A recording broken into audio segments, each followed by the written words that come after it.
इसी को क्या बोलते हैं? व्हाइट ब्लड सेल, ठीक है। और इसको क्या बोलते हैं? ल्यूकोसाइट। ल्यूको मतलब व्हाइट, साइट मतलब सेल। चलो, इसका हम लोगों ने देखा भैया फॉर्मेशन कहाँ पर होगा? Bone marrow, red bone marrow, ठीक है। और कितना होता है ब्लड में इसकी क्वांटिटी? 6000 टू 8000 पर मिलीमीटर क्यूब ऑफ ब्लड। ध्यान रखेंगे कितनी क्वांटिटी में, ठीक है। देन उसके बाद और क्या देखेंगे? टाइप्स।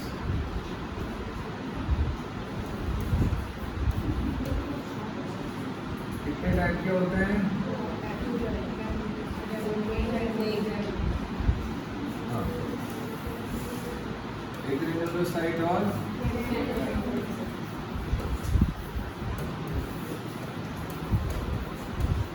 ग्रेनुलोसाइट। क्यों बोलते हैं ये नाम? ग्रेन्यूल्स, प्रोटीनस ग्रेन्यूल्स अगर है तो वो ग्रेनुलोसाइट कहलाएगा, और अगर ग्रेन्यूल्स नहीं है तो वो एक ग्रेनुलोसाइट। एक ग्रेनुलोसाइट में ग्रेन्यूल्स एब्सेंट होंगे। इसमें दो टाइप का WBC आता है इसके अंदर, कौन कौन सा? मोनोसाइट और लिम्फोसाइट।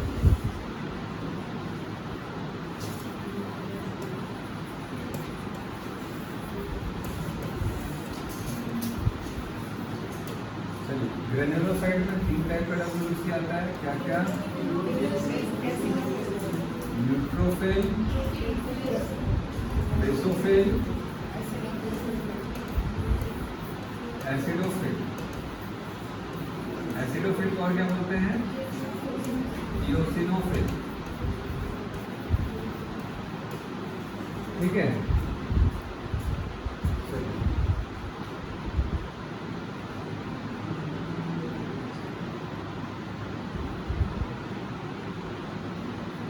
उसके बाद चालू करेंगे अपन कि इसकी क्वांटिटी कितनी कितनी होती है। सबसे ज़्यादा जो पाया जाने वाला जो WBC है वो कौन सा है? न्यूट्रोफिल। और सबसे कम? तो ध्यान रखेंगे सबसे ज़्यादा न्यूट्रोफिल।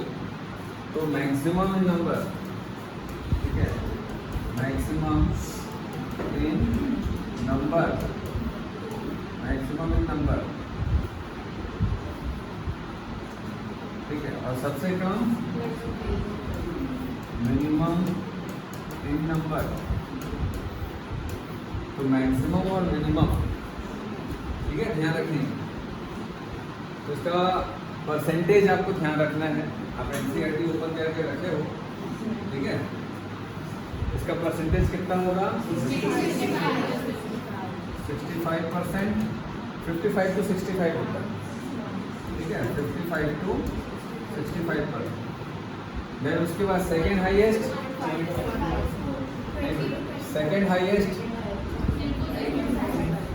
लिम्फोसाइट कितना? 20 to 25%।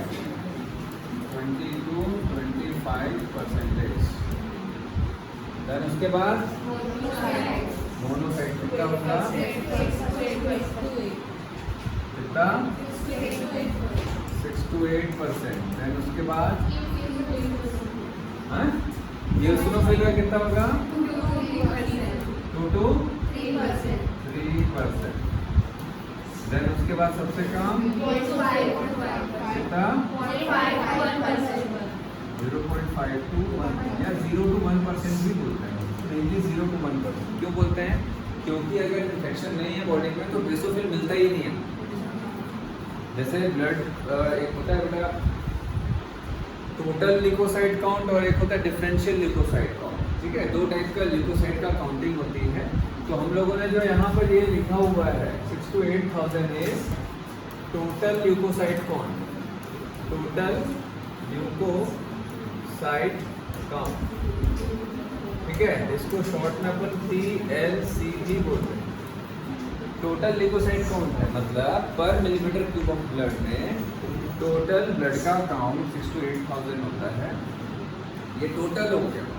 और ये जो हम देख रहे हैं 55% तो 20% है ना, 5 से 7%, 2 से 3% या 0 से 1%, ये होता है डिफरेंशियल, मतलब डिफरेंट टाइप के WBC का काउंट।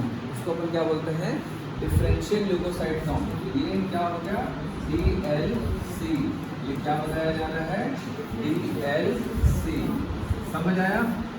ठीक है, DLC differential leukocyte count. Differential leukocyte count. Differential leukocyte count. ये समझ आया डिफरेंशियल का मतलब? तो क्वेश्चन क्या आता है?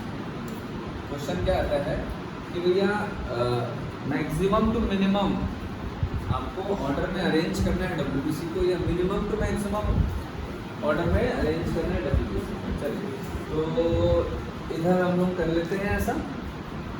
That is differential leukocyte count increasing order. Increasing order. तो सबसे पहला मैं बस शॉर्ट में एक एक वर्ड अपन लूँगी, ठीक है? एक एक वर्ड।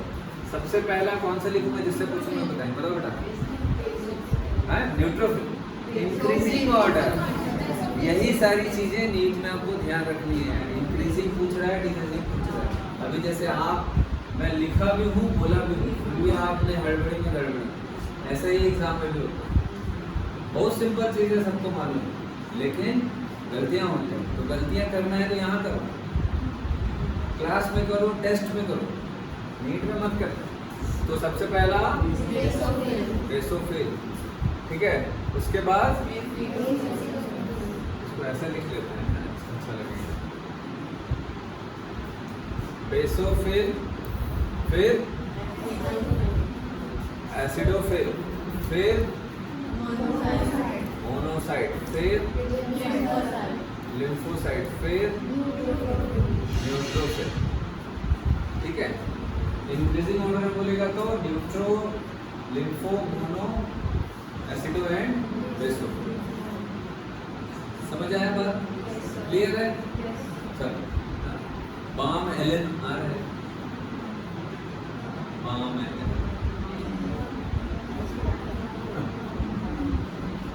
आ रहा है। बाम एलन सर, आकाश नहीं आ सकता क्या? पूरा एलन अच्छा नहीं चल रहा सर, रिजल्ट नहीं आया इस बार। एलन में जो 3 बच्चे वो हमारे, 3 बच्चों का जो रिजल्ट छापे हैं वो हमारे। हाँ,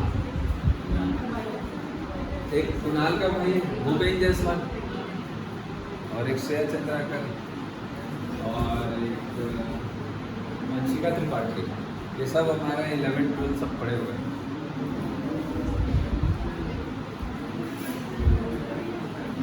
पिछले साल हम लोग क्या ऑफलाइन चालू नहीं किया था ना, जल्दी से ऑफलाइन चालू नहीं किया था पिछले साल हम लोग ड्रॉपर का, बहुत बात नहीं चालू किए।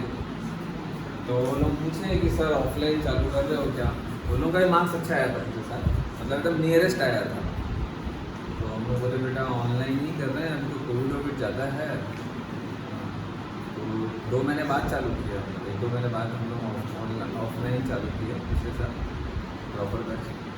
तो फिर बच्चे लोगों को ऑफलाइन पढ़ना था, हम लोग चालू नहीं किए थे, तो फिर इधर उधर पढ़ने लगे। वो लोग ऐसा है कि घर में बैठ के पढ़ते तो भी हो जाता था, मतलब सफिशिएंट 11th 12th पूरा हमने पढ़ा है। बस एकदम थोड़ा थोड़ा 40-50 नंबर ही कम आया था सिलेक्शन के लिए, मतलब 400-450, 450 ऐसा टाइप का आया था। 6 सिलेक्शन हुआ उसमें, मैं देखा मैं बोला 3 तो हमारे ही बच्चे हैं। चलो, तो बताते भी हैं कि सर हम लोग बहुत ज़्यादा के नोट्स नहीं पढ़ते थे। कई लोग तो जैसे स्पेशली बायो हो गया, केमिस्ट्री के कुछ टॉपिक्स हो गए, और फिजिक्स के कुछ टॉपिक्स हो गए, वही बस मेनली वो लोग पढ़ते थे। बाकी ऐसा नहीं कि नहीं जाते थे, पैसा दिए तो जाना तो पड़ेगा। बट एक बार अगर आप अच्छे से स्ट्रॉन्ग नोट्स बना लेते हो तो आपको ज़रूरत नहीं है फिर दूसरा नया पढ़ने। अगर एक अगर अच्छा स्टैंडर्ड है, अब उसको भी पढ़ोगे तो भी काफ़ी है। बस कुछ टॉपिक्स अगर नहीं समझ आता है तो आप समझो बैठ, तो गर्मी लग रही है, इसको खोल दें क्या या एसी चालू है? खोल देते हैं। आज क्लास नहीं लेने वाला था, मेरे को सीवियर बैक पेन हो रहा है 2 दिन से। तो कुछ ऐसा पलंग ऐसे सरका रहे थे, उठा के ऐसे मैं कुछ ज़्यादा ही पहलवानी कर दिया, ऐसा पकड़ लिया। 2 दिन तो पूरा रेस्ट में था, आज भी नहीं आना था, लेकिन फैकल्टी से मिला रहे थे तो मेरे को घसीट के सर ले लो प्लीज़ क्लास। घर से स्ट्रिक्ट निर्देश है मेरा, बैठ के पढ़ाना। चलो, तो ये इम्पोर्टेंट है, ध्यान रखेंगे। Differential leukocyte count, increasing order decreasing order. अब इसमें अपन देखते हैं न्यूक्लियस। एनसीईआरटी में जो डायग्राम दिख रहा है पेज नंबर 279 के सबसे बॉटम में, ये डायग्राम ऐसे उठ के सीधा एग्जाम में आता है, ठीक है। कौन सा WBC का क्या नाम है, ठीक है, WBC का क्या नाम है। तो इसमें हम लोगों को ना बेटा ध्यान रखना है कि स्पेशली न्यूक्लियस, ठीक है। इधर देखिएगा, तो जो न्यूट्रोफिल है इसका जो न्यूक्लियस है ये 3 to 4 लोग होता है।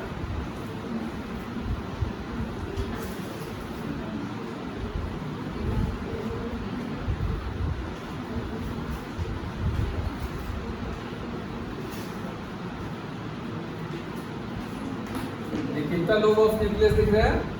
5। तो 3 to 5 लोब्ड न्यूक्लियस। न्यूक्लियस एक ही होगा पर उसके लोब ज़्यादा होगा, समझ आया? उसके लोब ज़्यादा होगा। तो ये ग्रेन्युलोसाइट है, तो ऐसा भी अपन ऐसा बना सकते हैं ना, ग्रेन्यूल, ठीक है, साइटोप्लाज्म में। देन उसके बाद आते हैं एसिडोफिल का। देखो बेटा कैसा टाइप का दिख रहा है, दिख रहा है ऐसा नंबर, बीन शेप दिख रहा है, दिख रहा है आप लोगों को? ये इसिनोफिल का डायग्राम दिख रहा है, सेकंड वाला है प्लेटलेट के बाजू में, ऐसा लिखा हुआ है उसमें, ऐसा दिख रहा है, हेडफोन टाइप, हेडफोन टाइप दिख रहा है। तो ये क्या होता है? Bean shaped nucleus, 2 lobed nucleus, 2 lobed nucleus, और बीन शेप्ड भी बोलते हैं, बीन शेप, बीन शेप, ठीक है। और किडनी शेप भी बोल सकते हो, बीन शेप। बड़े बड़े चालू किए जी मनीष।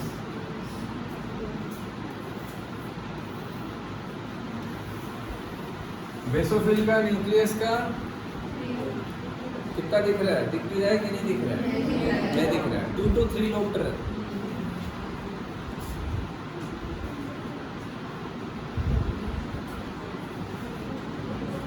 ऐसा कितना? 2 to 3 लोब, ठीक है, 2 to 3 लोब। इन सब में ग्रेन्यूल्स होगा, दिख रहा होगा आपको ग्रेन्यूल्स अलग से, उसमें थोड़ा सा है ना, डॉट डॉट डॉट दिख रहा है उसमें। चलिए, तो ये थोड़ा सा ध्यान रखना क्योंकि एनसीईआरटी बहुत ज़्यादा क्लियर नहीं है। मोनोसाइट और लिम्फोसाइट दोनों में अगर आप देखोगे तो सिंगल लोब्ड न्यूक्लियस, दोनों में ही सिंगल न्यूक्लियस होगा, दोनों में सिंगल होगा। अब आप मोनोसाइट को देखो, मोनोसाइट को देख रहे हो और लिम्फोसाइट को देख रहे हो, ठीक है। मोनोसाइट और लिम्फोसाइट में क्या डिफरेंस है? दोनों सेम नहीं है, साइज। मोनोसाइट का साइज बहुत लार्जेस्ट WBC, बड़ा साइज होता है मोनोसाइट, ठीक है। मोनोसाइट दिख रहा है आप लोगों को? बाकी देखो ये जो दिया हुआ ऐसे नहीं कि वो कुछ भी बना दिए, साइज जो रहता है वो वैसे ही है। मोनोसाइट सबसे बड़ा WBC होता है। तो उसमें जो न्यूक्लियस दिख रहा है आप लोगों को, अंदर दिख रहा है न्यूक्लियस, एक ही न्यूक्लियस होता है, ठीक है, एक ही न्यूक्लियस होता है। ये न्यूक्लियस है बेटा, ये सब न्यूक्लियस है। ये लोब्ड न्यूक्लियस होता है और ये दिखाओ लोब भी न्यूक्लियस है, ठीक है, सिंगल रहेगा जैसे बाकी सेल में लोब नहीं होता। तो मल्टी लोब में न्यूक्लियस आपको ग्रेनुलोसाइट में मिलेगा। एक ग्रेनुलोसाइट जो रहता है वो सिंगल न्यूक्लियस होता है विदाउट लोब। लिम्फोसाइट में अगर आप देखोगे ना न्यूक्लियस को तो बहुत बड़ा साइज का होता है। न्यूक्लियोसाइटोप्लाज्मिक रेशियो अगर हम देखें, न्यूक्लियस और साइटोप्लाज्म का रेशियो अगर देखें तो लिम्फोसाइट का सबसे ज़्यादा होता है। न्यूक्लियस साइटोप्लाज्मिक रेशियो का मतलब क्या होता है, न्यूक्लियस और साइटोप्लाज्म का रेशियो कितना है। बाकी में लगभग इक्वल या न्यूक्लियस छोटा रहेगा, ऐसा बहुत ज़्यादा डिफरेंस नहीं रहता है। साइटोप्लाज्म बहुत ज़्यादा होता है। इसमें अगर आप देखोगे तो न्यूक्लियस जो रहता है वो बहुत बड़ा है और साइटोप्लाज्म कम है, पेरिफेरी में रेस्ट्रिक्टेड है। समझ आ रहा है बात आप लोगों को? ठीक है। तो मोनोसाइट की क्या खासियत है, बड़ा लार्ज सेल है, लार्ज WBC है। इसमें देखेंगे तो लार्ज न्यूक्लियस होता है सेल के मुकाबले, इसके मुकाबले सेल के मुकाबले आपको लिम्फोसाइट में लार्ज न्यूक्लियस होता है। आप जब मेडिकल कॉलेज में जाओगे तो आपको फर्स्ट ईयर फिजियोलॉजी में ये सारी चीज़ें जो है आपको ऐसा दिखाई देंगी। समझ आ रहा बात है ना? वो ब्लड आप अपना ही ब्लड को प्रिक करोगे। कई लोग क्या करते हैं, गर्ल्स लोग,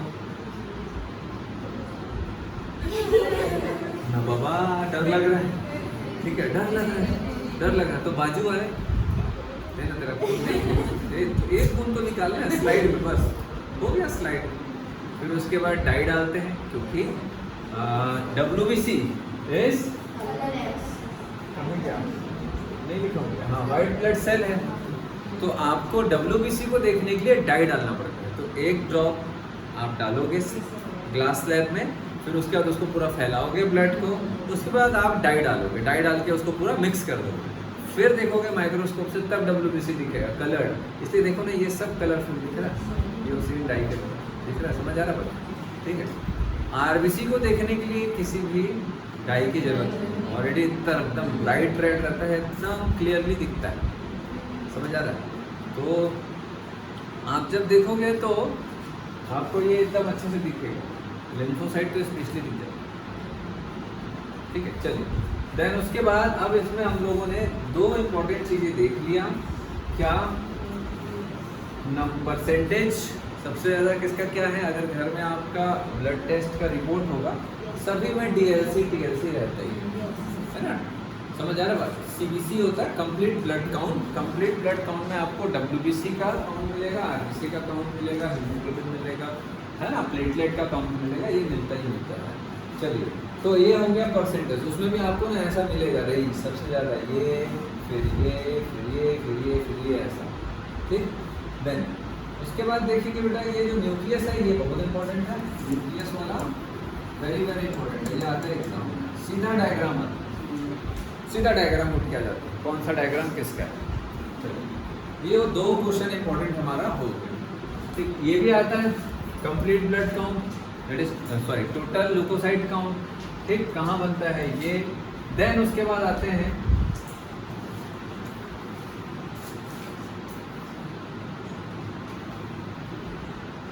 मोनोसाइट और लिम्फोसाइट का, न्यूट्रोफिल का इंपॉर्टेंस। देखो बेटा, मोनोसाइट और न्यूट्रोफिल, मैं जानबूझ के दोनों का आजू बाजू दिखाऊंगा। मोनोसाइट और न्यूट्रोफिल, ये दोनों के दोनों जो होते हैं they are phagocytic cell, they are phagocytic cell, phagocytic WBC। ठीक है, दे आर फैगोसाइटिक WBC। ध्यान रखेंगे, बहुत इंपॉर्टेंट है। फैगोसाइटिक WBC का मतलब क्या होता है? जो फैगोसाइटोसिस करता है। फैगोसाइटोसिस का मतलब जो फॉरेन पार्टिकल को, पैथोजन को एनवेलप कर लेता है, खा जाता है, उसको फैगोसाइटोसिस बोलते हैं। फैगोसाइटोसिस करने वाले सेल को फैगोसाइट्स बोलते हैं। समझ आया? समझ आया? फैगोसाइटोसिस करने वाले सेल को फैगोसाइट्स। ये एक और इम्पॉर्टेंट प्रोसेस करते हैं, दे आर फैगोसाइटिक। देखो, तो ये जनरली कहाँ रहते हैं? ब्लड में। लेकिन अगर ब्लड के बाहर कोई पैथोजन है, बैक्टीरिया है, वायरस है, या है ना, तो ब्लड के बाहर भी लोग निकल सकते हैं। तो ब्लड वेसल के बाहर निकलने के प्रोसेस को WBC ब्लड वेसल के बाहर निकलता है। जैसे फॉर एग्जांपल ये टिश्यू है ना, और यहाँ पर कोई पैथोजन है, तो ये WBC जब बाहर निकलता है इस पैथोजन को खाने के लिए, उस प्रोसेस को बोलते हैं डायापेडेसिस। डायापेडेसिस ये एक इम्पोर्टेंट स्टेप है इन्फ्लेमेटरी रिएक्शन का। Inflammation is a immune response. तो neutrophil and monocyte are phagocytic WBC, जो कि ब्लड वेसल से बाहर निकल सकते हैं। बाकी WBC ब्लड वेसल से बाहर नहीं निकलते, समझ आया? बाकी WBC ब्लड वेसल से बाहर नहीं निकल पाते, ये बहुत आसानी से निकल जाते हैं क्योंकि ये अमीबॉइड मूवमेंट करते हैं और आसानी से शेप चेंज कर लेते हैं, ठीक है? और उसी प्रोसेस को हम क्या बोलते हैं? डायापेडेसिस। देन न्यूट्रोफिल को न्यूट्रोफिल के नाम से नहीं बोला जाता। न्यूट्रोफिल को न्यूट्रोफिल नहीं बोला जाता, इसको कुछ और बोला जाता है, ठीक है? इसको बोलते हैं PMNL।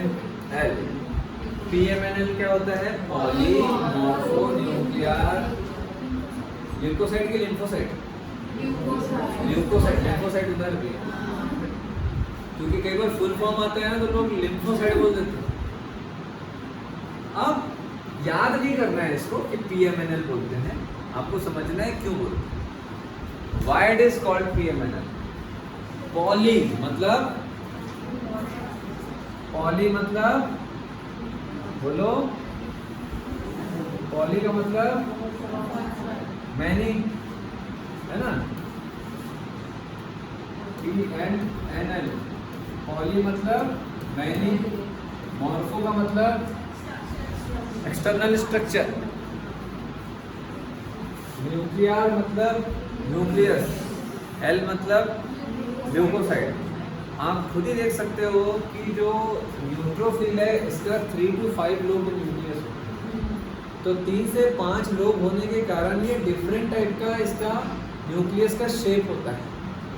तो एक्सटर्नल शेप ऑफ न्यूक्लियस अलग अलग टाइप का होता है, 3, 4, 5 अलग अलग लोब होगा तो अलग अलग न्यूक्लियस का शेप होगा। कभी S बन रहा है तो कभी कुछ बन रहा है, कभी U बन रहा है, समझ आ रहा है? तो न्यूक्लियस का एक्सटर्नल स्ट्रक्चर अलग अलग टाइप का होता है, इसलिए पॉलीमॉर्फो न्यूक्लियर ल्यूकोसाइट। क्लियर है इतना? ठीक है, क्लियर है इतना? चलो, तो हम लोगों ने यहाँ 3-4 चीजें इंपॉर्टेंट देख ली, और यही आजकल एग्जाम में आता है। आपको TLC पूछ देगा, कहाँ बनता है पूछ देगा, ग्रेनुलोसाइट ए ग्रेनुलोसाइट कौन सा है ये डायरेक्टली पूछ देगा, which of the following is a granulocyte, which of the following is granulocyte। फिर आपसे पूछेगा ज़्यादा कौन सा है, कम कौन सा है, increasing order, decreasing order, nucleus सबसे ज़्यादा लोब का किसका होता है, सिंगल लोब्ड न्यूक्लियस किसका होता है, समझ आ रहा बात? Multi lobed nucleus, many form of nucleus किसका होता है? न्यूट्रोफिल नाम ही इसलिए पॉलीमॉर्फो, पॉली मतलब मैनी, फॉर्म मतलब external structure of nuclear, that is nuclear leukocyte. समझ आया बात? और डायग्राम इंपॉर्टेंट है, डायग्राम। चलो, अब नेक्स्ट आते हैं WBC में लिम्फोसाइट।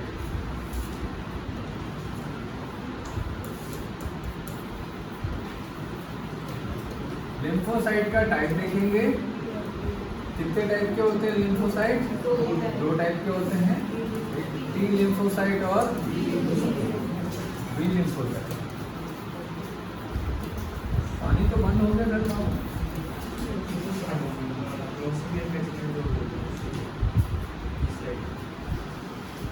चलो, T लिम्फोसाइट और B लिम्फोसाइट क्या होता है बेटा? T लिम्फोसाइट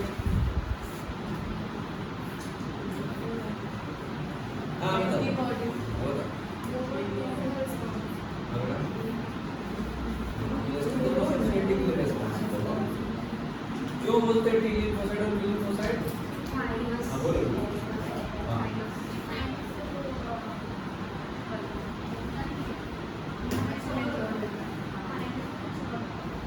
बनता नहीं है। लिम्फोसाइट बनता कहाँ पर है भैया? Red bone marrow, red bone marrow में बनता है, ठीक है। लिम्फोसाइट बना बोन मैरो में, देन उसके बाद माइग्रेट होते हैं थाइमस ग्लैंड, थाइमस ग्लैंड में माइग्रेट होते हैं, है ना, डिफ्रेंशिएट होने के लिए, मैच्योर होने के लिए, मल्टीप्लाई होने के लिए। समझ आ रहा बात? तो बाकी का जो उसको पाल पोस के बड़ा किया जाता है अगर थाइमस में, रेड बोन मैरो से ये माइग्रेट करेगा, कहाँ जाएगा? थाइमस में। थाइमस से फिर वो टी लिम्फोसाइट बन के निकलता है। और अगर रेड बोन मैरो से डायरेक्टली मैच्योर होकर के निकला तो वो बी लिम्फोसाइट, थाइमस से मैच्योर होकर के निकला तो वो टी लिम्फोसाइट। तो T for thymus, B for bone marrow, ठीक है। देखो एकदम सिंपल सा है, जैसे कई बार फिल्मों में अपन देखते हैं पुलिस इंस्पेक्टर के यहाँ 2 बच्चे पैदा हुए, हाँ 2 लड़के, उसके बाद वो किसी डाकू को अंदर करा देता है, तो डाकू एकदम खुन्नस में रहता है, मौका मिलते ही कुछ ना कुछ तो करूँगा इसके साथ, रहता ना एकदम भड़का हुआ रहता है, गुस्से में, बदले की भावना। तो ऐसे ही बर्थडे वर्डे रहता है बच्चे लोग का, तो एक बच्चे को उठा के ले जाती है, जाओ मेरा बदला पूरा हो, समझ आ रहा बात? तो फिर उसको लेके जाता है और उसको डाकू बना देते हैं। तो पैदा कहाँ हुए? पुलिस के घर। एक बच्चा जो पुलिस के घर में, वो क्या बनेगा?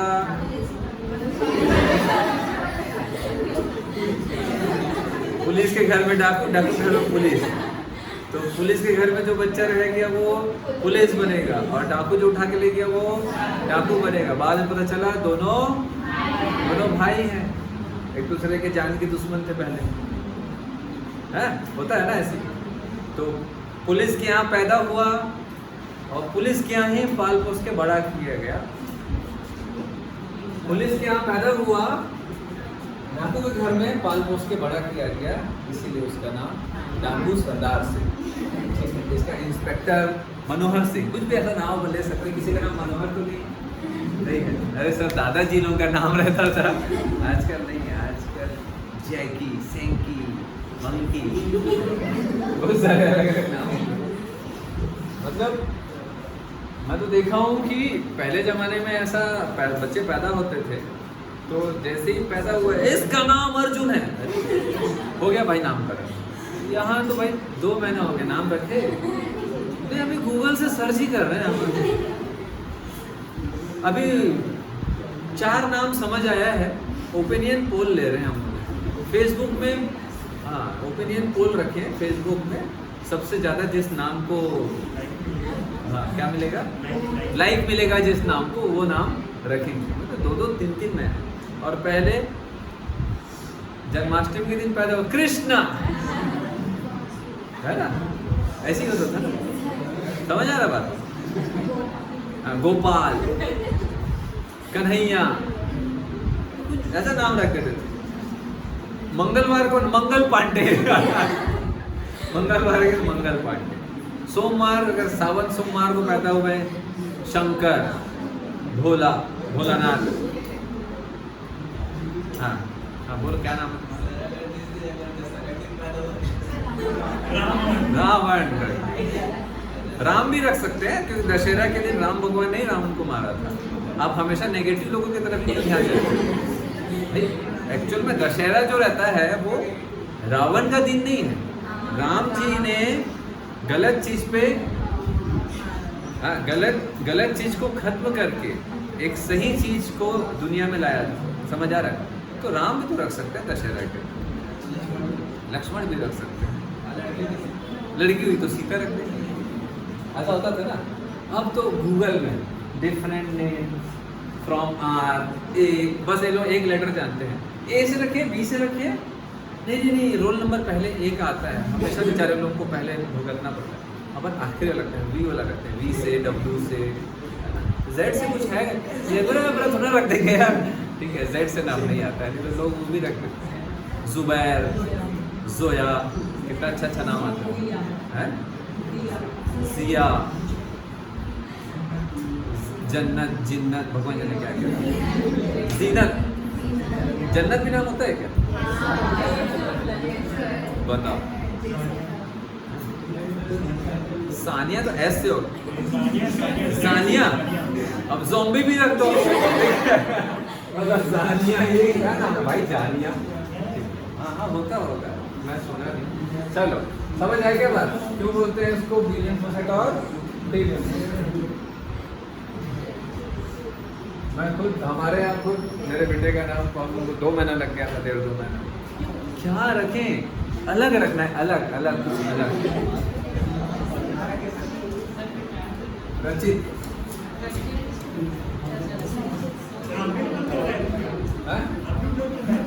क्या कर रहा था? बोल, नहीं नहीं भाई, इतना अपन नहीं करते। चलो नेक्स्ट देखेंगे बेटा, जो बी टी लिम्फोसाइट है उसके कुछ टाइप्स होते हैं।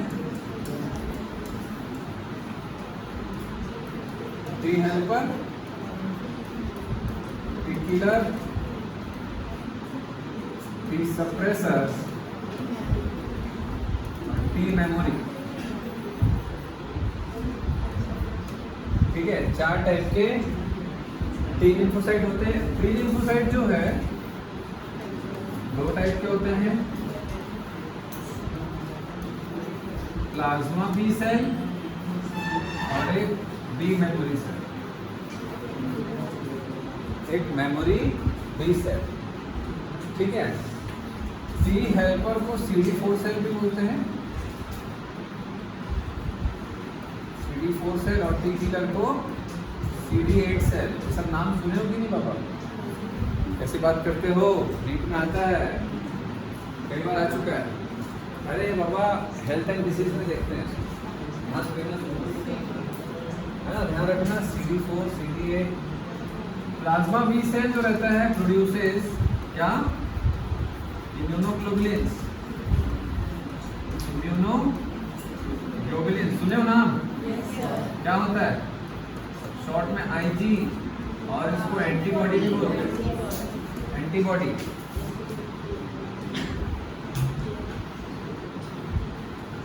तो इम्यूनोग्लोबुलिन्स के टाइप होते हैं IgG, IgA, IgM, IgD और IgE। गमदे, ऐसा याद रख, गमदे। बट ये गम नहीं देता, क्या देता है? खुशी देता है। तो अगर इम्यूनिटी अच्छी रहेगी तो खुश रहेंगे कि खुशी गम में रहेंगे? इम्यूनिटी अच्छी रहेगी तो गम में रहेंगे, खुश रहेंगे ना। नाम बसा है गम दे, क्या दे?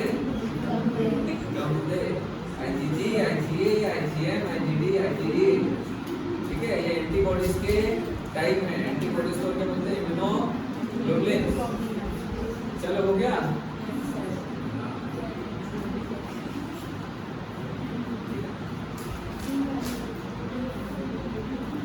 चलो हटा रहा हूँ जल्दी से इसको करो। अब आते हैं प्लेटलेट। प्लेटलेट हो गया, बता चुका हूँ 1.5 लाख से 3.5 लाख प्लेटलेट पर क्यूब ऑफ ब्लड होता है।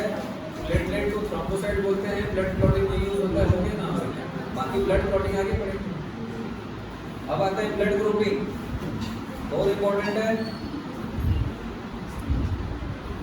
Blood grouping. ABO blood group, यहाँ से एक क्वेश्चन आता है हर साल, एबीओ एंड आरएच फैक्टर। हटा दूं?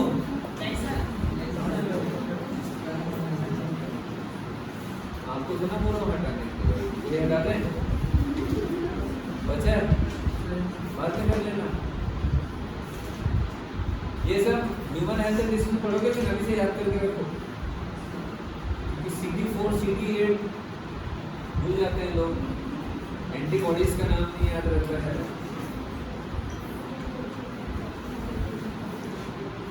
क्लास 12 में पढ़े होगे ना।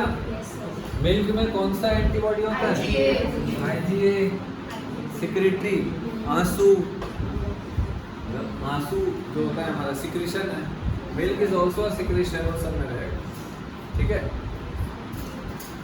कौन सा एंटीबॉडी प्लासेंटा को क्रॉस कर सकता है? IgG, है ना। IgG प्लासेंटा को क्रॉस कर सकता है और मदर से बच्चे में पहुंच जाता है। अब आते हैं Avio blood grouping. Avio blood grouping बहुत इंपॉर्टेंट है, यहाँ से क्वेश्चन आता है।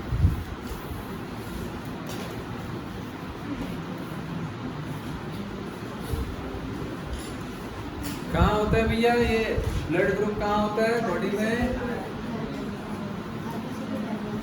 आरबीसी के मेम्ब्रेन में। कहाँ पर? आरबीसी के मेम्ब्रेन। चलो देखते हैं। वैसे ये आरबीसी है, क्या है ये? आरबीसी है। आरबीसी में क्या रहता है? 3 चीज। एक उसका मेम्ब्रेन, प्लाज्मा मेम्ब्रेन, दूसरा साइटोप्लाज्म और तीसरा हेमोग्लोबिन। कोई भी सेल ऑर्गेनेले नहीं होता है। ठीक है। चलिए, तो इसका जो प्लाज्मा मेम्ब्रेन है, इसमें आपको भाई हर एक प्लाज्मा मेम्ब्रेन किससे बनता है? सेल बायोलॉजी के हिसाब से देखें क्या क्या रहता है। प्रोटीन और लिपिड, शुगर के कुछ फाइबर्स होते हैं। मेनली सेल मेम्ब्रेन किससे बनता है? प्रोटीन और लिपिड से। प्रोटीन और lipid plus some sugar molecule होता है ना। पढ़े आप लोग सेल बायोलॉजी पढ़े हो ना। प्रोटीन, लिपिड और शुगर।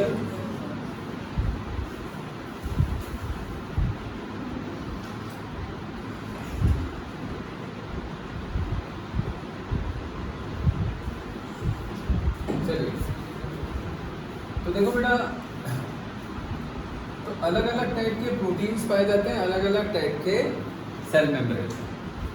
तो यहाँ पर अगर आप देखोगे तो प्रोटीन और शुगर, कुछ प्रोटीन और शुगर जो होते हैं कुछ अलग टाइप के प्रोटीन और शुगर मॉलिक्यूल्स। समझ आ रहा है बात? तो मैं बोलूँगा type A. Type A protein और शुगर, अपन शुगर मॉलिक्यूल लेंगे। टाइप ए टाइप का अलग अलग मॉलिक्यूलर स्ट्रक्चर होता है। आपको मालूम है प्रोटीन भी अलग अलग टाइप का होता है, मालूम है कि नहीं? प्राइमरी अलग अलग स्ट्रक्चर होता है ना प्रोटीन का, primary, secondary, tertiary protein, quaternary. Sugar भी अलग अलग टाइप का होता है। ठीक है, उसका स्ट्रक्चर अलग अलग होता है। तो किसी आरबीसी में टाइप ए शुगर एक प्रोटीन मॉलिक्यूल होगा। ठीक, हाँ ध्यान बेटा। ठीक है, और किसी आरबीसी में टाइप बी मतलब दूसरे टाइप का, सेकेंड टाइप, फर्स्ट टाइप मतलब ये एक टाइप का हो गया और ये दूसरे टाइप का हो गया। तो ह्यूमंस में अगर हम बात करें, ह्यूमंस में 99.99% ह्यूमन में, मैं ऐसा क्यों बोल रहा हूँ 100% ह्यूमन क्यों नहीं बोल रहा हूँ? क्योंकि कुछ ह्यूमन में इन 2 टाइप के अलावा का भी शुगर और प्रोटीन मॉलिक्यूल्स पाए जाते हैं। ठीक है, समझ आ रहा है? वो रेयर होता है। बॉम्बे ब्लड ग्रुप वगैरह बोलते हैं उसको। इंडिया में बहुत गिनती के 40-50 लोगों का ही है बस। अगर उनको कुछ हो गया तो ब्लड मिलना मुश्किल होता है। तो उनका जो ग्रुप है ना, उन्हीं ग्रुप एक दूसरे से कांटेक्ट में रहते हैं। कभी लाइफ में जरूरत पड़ गया तो फिर एक दूसरे को ब्लड दे सकते हैं, ऐसा भी। बट मोस्टली 99.99% एक पहला टाइप और एक दूसरा टाइप का ही शुगर मॉलिक्यूल पाया जाता है सेल मेम्ब्रेन पर। ठीक है, तो अगर एक टाइप का, देखो इसको अल्फा भी बोल सकते थे, बीटा भी बोल सकते थे, लेकिन अल्फा हीमोग्लोबिन में जो प्रोटीन होता है अल्फा और बीटा इसलिए बोलते हैं, इसलिए इसको अल्फा बीटा फर्स्ट और सेकंड नहीं बोलते हैं। इसलिए जनरली अपन क्या बोलते हैं, ए ब्लड। तो जिसके में पहला टाइप का मतलब एक टाइप और दूसरा टाइप, 2 टाइप के शुगर मॉलिक्यूल है। समझ आएगा? दो टाइप के प्रोटीन एंड शुगर मॉलिक्यूल। तो पहला टाइप का अगर मॉलिक्यूल है तो वो ए ब्लड ग्रुप हो गया, है ना। दूसरा टाइप का है तो बी ब्लड ग्रुप बोल दिए, ठीक है। किसी किसी के आरबीसी में कोई भी मॉलिक्यूल, नो एनी टाइप, कोई भी टाइप का ना इस टाइप का ना इस टाइप का आपको शुगर मॉलिक्यूल मिलेगा, जिसके कारण ये किस टाइप का ब्लड ग्रुप? जीरो,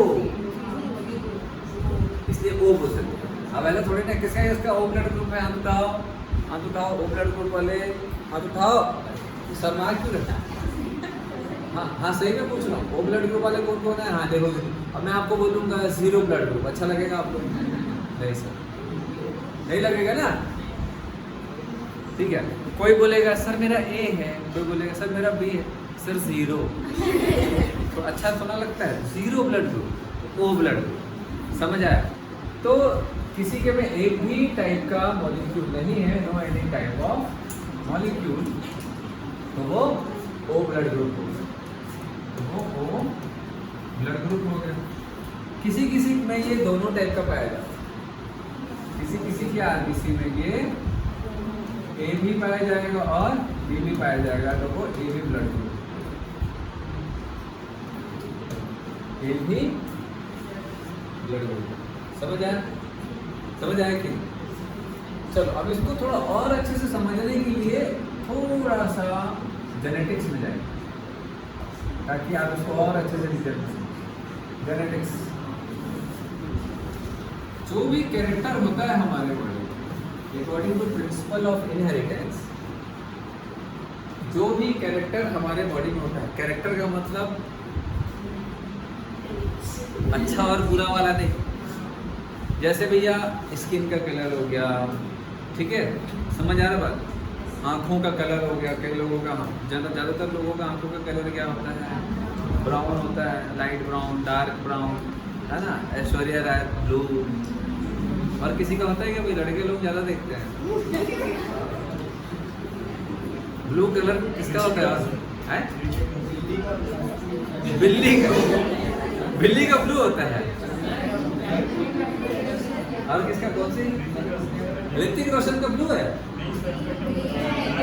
तो लाइट ब्राउन, लाइट, हाँ तो ये नहीं, एक्ट्रेसेस का पूछ रहा हूँ, एक्ट्रेसेस का। ऐश्वर्या राय का है तो फेमस नहीं है, उसका भी ब्लू नहीं है, मतलब हम अभी तक धोखा देती थी हमको, मैं तो ब्लू ही देखा ना, लेंस लगा दी थी, तो गलत बात है। कई जो फॉरेनर्स होते हैं उनका देखो थोड़ा सा ब्लू टाइप का रहता है। हाँ चलो, तो जैसे सर बहुत आंखों में देखते हो सबके आप तो अलग अलग जैसे ये कैरेक्टर है, समझ आया बात? किसी का हाइट ज़्यादा है, किसी का हाइट कम है, किसी का हेल्थ ज़्यादा है, हेल्थ कम, ये सब जेनेटिक होता है मोस्टली, समझ आ रहा है? हेयर का कलर कई लोगों का अलग होता है, ब्लैक होता है, किसी का ब्राउन होता है, किसी का ग्रे होता है, अलग अलग टाइप का होता है, किसी का वाइट होता है क्या? किसी का वाइट काला वाला किया है नहीं ना, तो होता है, जेनेटिक है। समझ आ रहा है आप लोग? आवाज़ मेरे जैसा इतना भद्दा होगा कि थोड़ा अच्छा होगा, सुरीली होगा, सुरीला होगा, सुरीला कोई है क्या भैया? नहीं है सर, ऐसे ही हम लोग का भी एकदम भद्दा सा, लड़के लोग का रहता है। चलो अभी तो देखो, तो कुल मिला करके कोई भी कैरेक्टर जो होता है बॉडी में, हर एक कैरेक्टर के लिए मिनिमम आपको पेयर ऑफ जीन की जरूरत होती है, पेयर ऑफ जीन की जरूरत होती है, और 2 जीन की जरूरत होती है, और एलीन की जरूरत होती है, पेयर ऑफ एलीन की जरूरत होती है। अब ये क्या चीज़ है, उसको समझो जाए। जैसे ये क्रोमोसोम है, ठीक है, फॉर एग्जांपल कोई भी एक कैरेक्टर ले लेते हैं हमारी बॉडी का, जैसे ब्लड बन रहा है, आरबीसी बन रहा है, या उस, है ना, तो कोई भी कैरेक्टर के लिए 2 जीन रिस्पॉन्सिबल होते हैं, ठीक है। तो ये मैं बोल सकता हूँ जीन ए, जीन स्मॉल ए, और हर एक जीन का पेयर डोमिनेंट हो सकता है, रेसेसिव हो सकता है, या डोमिनेंट और रेसेसिव भी हो सकता है। तो यहाँ पे मैंने एक डोमिनेंट एक रेसेसिव बनाया, मे भी अपन दोनों को डोमिनेंट भी बना सकते हैं, ठीक है, दोनों को अपन जीन कैपिटल, तो ये एक ही टाइप का जीन हो, ठीक, समझ आया। तो each and every character is expressed by a pair of minimum 2 gene, मतलब पेयर ऑफ 1 जीन, या फिर 2 जीन के द्वारा ही कोई भी कैरेक्टर हमारी बॉडी में एक्सप्रेस होता है। जेनेटिक्स आप लोग थोड़ा बहुत अगर पढ़े होंगे, ऐसे तो रटते हैं सब, ठीक है। तो ये एक मिनिमम रिक्वायरमेंट। हमारे पास कितने क्रोमोसोम नंबर होते हैं? 46 या 23 तो जो हर एक पेयर होता है उसमें हमेशा पेयर्ड जीन होता है या एलील होता है, समझ आ रहा बात। और हर एक पेयर्ड जीन जो रहता है किसी एक कैरेक्टर के लिए रेस्पॉन्सिबल होता है, ठीक है। आपके आंखों का कलर ले लो, स्किन का कलर ले लो, हेयर का कलर ले लो, हेयर का टेक्सचर ले लो भाई। जैसे कई लोगों का एकदम सिल्की हेयर होता है, थोड़ा सा फूक देंगे तो ऐसे उड़ जाता है। कई लोगों का एकदम हार्ड होता है, मेरे जैसा आंधी तूफान में भी खड़े रहूँगा तो कुछ नहीं होने वाला है, ऐसे इसका ऐसे सेट रहेगा। तो ये सारा चीज़ कंट्रोल होता है हमारे जीन्स के द्वारा। Genes is a part of DNA, समझ आया बात, जो कि क्रोमोसोम्स में लोकेटेड होता है। क्लियर है, इतना समझ आ रहा बात। वैसे ही ब्लड ग्रुप के लिए भी पेयर्ड जीन्स होते हैं, लेकिन ब्लड ग्रुप के लिए 3 एलील्स पाए जाते हैं, मतलब 3 टाइप के जीन है ना। चलिए, तो यहाँ पर मिनिमम 2 हो सकते हैं, मैक्सिमम कितना? जैसे स्किन की बात करो, आप लोग पढ़ोगे जेनेटिक्स में, स्किन के लिए कितना जीन रिस्पॉन्सिबल होता है? बहुत सारे। कितना? पॉलीजेनिक इनहेरिटेंस का एग्जांपल होता है स्किन।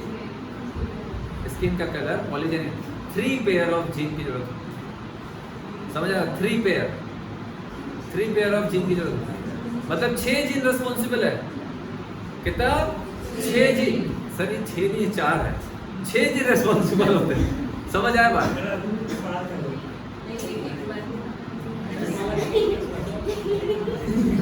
पानी आ गया बेटा, पोज उसको चश्मे में, ठीक है। तो 6 जीन रिस्पॉन्सिबल होते हैं कि 7 जीन होते हैं? 6 जीन या 3 पेयर। क्लियर है बात। वैसे ही इसको ब्लड ग्रुप को कंट्रोल करने के लिए बॉडी में 3 टाइप के एलील होते हैं या 3 टाइप के जीन होते हैं। तो देखेंगे क्या क्या। तो जो आई जीन होता है बेटा, आई जीन, ये कौन सा जीन है? I gene. तो आई जीन 3 टाइप का होता है, I gene A, I gene B type का, और आई जीन जिसमें ए और बी नहीं है, मतलब जो डोमिनेंट नहीं है, जो रेसेसिव है, तो ओ टाइप का। वो मतलब जिसमें कोई भी एक्सप्रेशन नहीं होता। मतलब क्या? 3 टाइप का एलील हो गया, 3 टाइप का एलील हो गया, एलील ए, एलील बी और एलील ओ। एक्चुअल में एलील ओ इज रेसेसिव, जो अपने आप को एक्सप्रेस नहीं करता है, लेकिन ये जो एलील है, ये जो जीन है, ये बना किसके लिए था? ब्लड ग्रुपिंग के लिए, लेकिन वो रेसेसिव है, तो रेसेसिव अपने आप को एक्सप्रेस नहीं कर सकता, जिसको हम जेनेटिक्स में डिटेल में पढ़ेंगे। मैं यहाँ पर सिर्फ बताना चाह रहा हूँ 3 टाइप के एलील है, 3 टाइप के जीन्स पाए जाते हैं। तो अगर किसी ह्यूमन में, ये मैं क्यों बता रहा हूँ, जैसे आपको कोई पूछ दिया कि भैया मदर का ब्लड ग्रुप ए है, फादर का ब्लड ग्रुप बी है, तो जो उसका चाइल्ड होगा उसका ब्लड ग्रुप क्या होगा? अब स्कूल में जैसे रहते हैं बच्चे, तो कई बार जो कार्ड होता है उसमें ब्लड ग्रुप भी होता है मम्मी पापा और बच्चे का। तो कई बार एक आध शैतान जो बच्चे होते हैं, आजकल सभी बच्चे मस्तीखोर हैं, अरे तेरे पापा का, तेरी मम्मी का ए ब्लड ग्रुप है, तेरे पापा का बी ब्लड ग्रुप, तेरा वो कैसे हो गया भाई? ये दोनों में से कोई एक होना चाहिए। ओ जाके पूछ भाई, कुछ गड़बड़ है? मेरे तो लगा तू कचरे वजह से उठा के लाया गया है ना। अब बायोलॉजी राज सर ने नहीं पढ़ाया है तो टेंशन में आ जाएगा बच्चा। हाँ यार, घर जाके उदास, बात ही नहीं कर रहे माँ बाप से, पूछे क्या हूँ? मम्मी का ए, मम्मी आपका ए ब्लड ग्रुप, मेरा बी ब्लड ग्रुप। मम्मी का ए, पापा का बी ब्लड ग्रुप, मेरा ओ कैसे आया? मम्मी भी चुप, वो भी बायो नहीं पढ़ी मेरे से, तो हम कैसे बताएं? दिक्कत है ना, है कि नहीं है? या फिर एक और दूसरा सीन भी हो सकता है, दूसरा सीन भी हो सकता है, मम्मी का ए, पापा का भी ए, किसका हो? बोले सारा ये कैसे? ए के अलावा तो कुछ आने ही नहीं चाहिए, कायदे से ए के अलावा तो कुछ आना ही नहीं चाहिए, तो ये कैसे आ गया? गड़बड़ है ना, कि नहीं है? नहीं है, गड़बड़ है, उस बच्चे के साथ गड़बड़ है जो स्कूल में पढ़ रहे हैं, ठीक है। लेकिन यहाँ पर वो सब पॉसिबल, कैसे पॉसिबल होगा वही अपन देखेंगे। चलो हटा दो ये सबको। तो इसीलिए जेनेटिक्स थोड़ा सा करना जरूरी है कि ए बी कैसे आया और हम किसी को कौन सा ब्लड ग्रुप भी दे सकते हैं, वो सारी। चलो तो हटा रहा हूँ मैं ये सबको। तो कुल मिलाकर यहाँ पर हमको समझ आ गया कि भैया जो ए टाइप है, बी टाइप है, या फिर ए बी टाइप का ब्लड ग्रुप है, या फिर ओ टाइप का ब्लड ग्रुप है, वो कैसे कंट्रोल होता है, ठीक है। चलिए, तो कुल मिलाकर के अगर देखें, कोई भी शुगर या प्रोटीन एक एंटीजन के रूप में काम कर सकता है, कोई भी शुगर या प्रोटीन एंटीजन के रूप में काम करता है। तो हमारा जो एंटीबॉडी है, एंटीबॉडी कहाँ से बनता है, बस जल्दी बताओ। अभी बताया मैं, बी लिम्फोसाइट से बनता है। हमारा जो एंटीबॉडी है एक्चुअल में ये रिकॉग्नाइज किसको करता है, रिकॉग्नाइजेस एंटीजन। एंटीजन मेनली क्या होता है, protein and sugar molecule, protein and sugar molecule. ये बहुत जरूरी है ना समझना। ये किसको रिकॉग्नाइज करता है, तो हमारा जो एंटीबॉडी है, हमारे ब्लड का जो एंटीबॉडी, हमारी बॉडी का हर एक प्रोटीन, हर एक शुगर मॉलिक्यूल को अच्छे से पहचानता है। जैसे भाई आपके पुलिस थाना, जो आप घर के आसपास के पुलिस थाने वाले जो हैं, वो आपको पहचान जाएंगे ना कि हाँ यहीं के लगे इंडिया के लगे। अब कोई चाइनीज़ आ गया तो उसको ध्यान से देखिए, अरे तो यहाँ का नहीं, इसके पास पासपोर्ट भी है कि नहीं, कैसी घुस गया, समझ आ रहा बात। तो वैसे ही हमारा एंटीबॉडी हमारी बॉडी के पूरे एंटीजन, प्रोटीन और शुगर मॉलिक्यूल को पहचानता है, ठीक है। चलो यहाँ तक हो गया। चलिए, तो फिर अपन जो आप लोगों का जो टेबल दिया हुआ है ना, अब उसको समझते हैं। इसको लिख लेना ना, ठीक है। तो जो टेबल दिया हुआ है उसको अपन देखते हैं। ब्लड ग्रुप बताते जाओ, एंटीजन, फिर समझ आ गया, एंटीबॉडी वगैरह, और एंटीबॉडी इन प्लाज्मा, और चौथा डोनर। एग्जाम में कई बार क्या आता है मालूम है, एंटीजन कहाँ होता है और एंटीबॉडी कहाँ होता है, यही क्वेश्चन आ जाता है। तो अभी देखो, ये सारा जो तामझाम एक्चुअल में जो मैं बताया हूँ, ठीक है, ये सारा चीज जो बेसिक है ना, आपको रटना ना पड़े इसीलिए होता है। तो बताओ आप मुझे कि ब्लड ग्रुप के लिए जो एंटीजन होता है वो कहाँ होता है, सरफेस ऑफ आरबीसी। समझ आया, एकदम बेसिक क्वेश्चन में रहता है। एंटीजन कहाँ रहेगा, ऑन सरफेस ऑफ आरबीसी। मैंने आपको बताया एंटीबॉडीज क्या होते हैं यार, इम्यूनोग्लोबुलिन्स, और इम्यूनोग्लोबुलिन्स किससे बनते हैं, plasma B cell, B lymphocyte, और ये कहाँ रहता है, प्लाज्मा, प्लाज्मा बी सेल से प्लाज्मा में ही बनेगा। तो एंटीबॉडी कहाँ होता है भैया, ऑन प्लाज्मा। प्लाज्मा मैंने बताया क्या होता है, it is the liquid part of, fluid part of blood. Clear है बेटा, डोनर ब्लड। चलो अब आ जाते हैं, तो एचसीएडी के हिसाब से चलते हैं। Blood group A, A blood group होगा तो एंटीजन कौन सा होगा आरबीसी में, ए ही होगा। पहले इसको समझ लेते हैं पूरा, ठीक है, उसके बाद आगे बढ़ेंगे।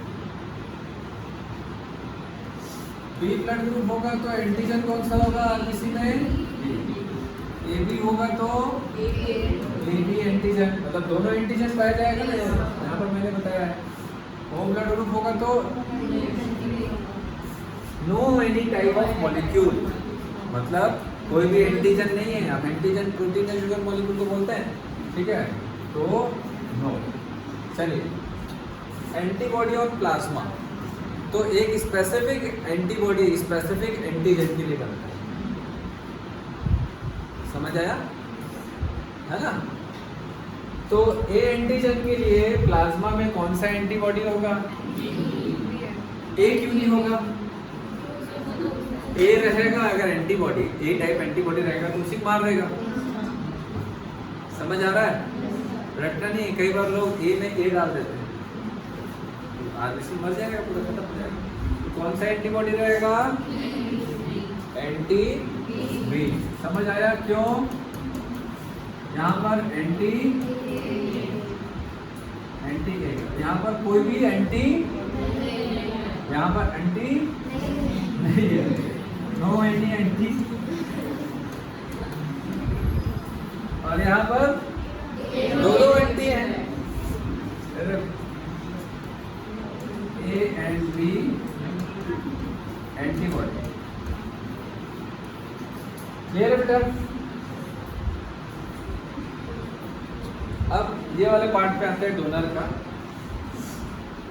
तो डोनर कौन कौन सा ब्लड ग्रुप दे सकता है?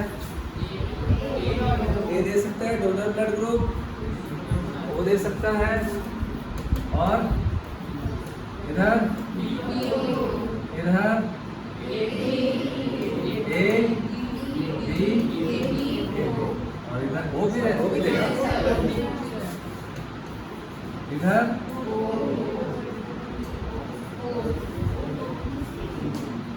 ये जाएगा। इसको अच्छे से देख लो, तो क्वेश्चन एक हाथ के ऊपर पूछेंगे। बुलेट भी लाया है, तो चलो ये दे देना। चलो इसको देख लो अच्छे से, फिर मैं क्वेश्चन पूछूंगा और बिना देखे बताना है।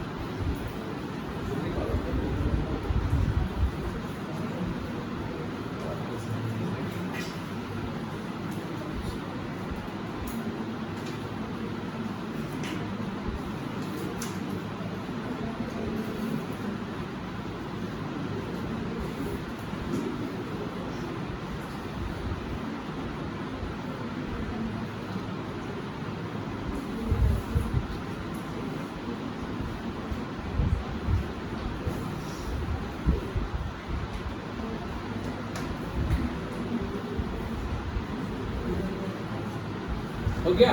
हटा दो, ठीक है। इतना छोटा सा कॉन्सेप्ट ध्यान रखना है आपको।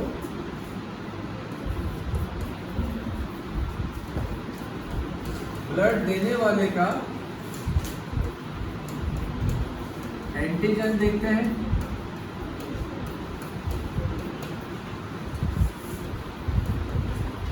ब्लड लेने वाले का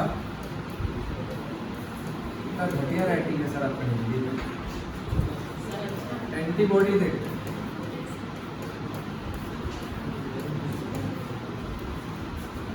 ये बस ध्यान रखो, ब्लड ग्रुपिंग का दुनिया का कोई भी क्वेश्चन बन जाएगा। ब्लड देने वाले मतलब डोनर का क्या देखना है हमेशा? एंटीजन, और ब्लड लेने वाले का मतलब रेसिपिएंट। रेसिपिएंट का क्या देखना है? एंटीबॉडी। बस देने वाले का एंटीजन देखना है, लेने वाले का एंटीबॉडी, बस, इसके अलावा कुछ भी नहीं। समझ आ रहा है?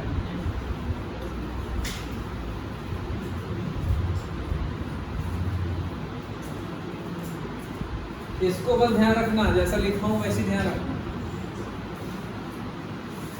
कोई भी क्वेश्चन में सोचने की या पेन चलाने की जरूरत ही नहीं होगी। चलो अब बनाओ पहला, दूसरा, तीसरा। लिखते नहीं हो क्या क्वेश्चन? लिखते ज्यादा मुंडी देखते रहते बस। चलो हो गया ये?